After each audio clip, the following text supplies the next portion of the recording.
नमस्कार दोस्तों, आशा करती हूँ आप सभी लोग स्वस्थ होंगे।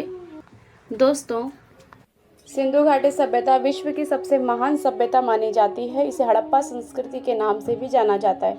यह विश्व की सबसे प्राचीन ज्ञात शहरी सभ्यता भी मानी जाती है। यह सभ्यता लगभग 2500 ईसा पूर्व दक्षिण एशिया के पश्चिमी भाग में फैली हुई थी। इसका विस्तार उत्तर भारत से लेकर पाकिस्तान के सिंध प्रांत तक था। सभ्यता मानव सामाजिक विकास और संगठन का वह चरण है जिसे सबसे उन्नत माना जाता है। सभ्यता को 5 प्रमुख महत्वपूर्ण विशेषताओं वाली एक जटिल संस्कृति के रूप में भी परिभाषित किया जा सकता है। उन्नत शहर, विशिष्ट कर्मचारी, जटिल संस्थाएं, रिकॉर्ड रखना और उन्नत तकनीक। सिंधु घाटी सभ्यता के पतन के बारे में कई सिद्धांत हैं, लेकिन कोई एक सर्वमान्य कारण नहीं है। कुछ लोगों का मानना है कि जलवायु परिवर्तन, बाढ़ या सूखा, जबकि अन्य लोग आर्य आक्रमण को इसका प्रमुख कारण मानते हैं। आइए इसके बारे में विस्तार से बात करते हैं। पहला है आर्य आक्रमण सिद्धांत। कुछ लोग मानते हैं कि इंडो यूरोपीय आर्यों ने सिंधु घाटी सभ्यता पर आक्रमण किया और इसे नष्ट कर दिया। हालांकि इस सिद्धांत की पुष्टि के लिए ठोस सबूत नहीं है और कुछ विद्वान इसे खारिज करते हैं।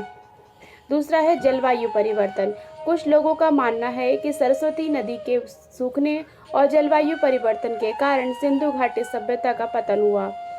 तीसरा, प्राकृतिक आपदाएं। कुछ लोगों का मानना है कि बाढ़, सूखा और भूकंप जैसी प्राकृतिक आपदाओं से सभ्यता को कमजोर कर दिया और उसके पतन में सहयोग दिया। चौथा, परिस्थिति की असंतुलितता।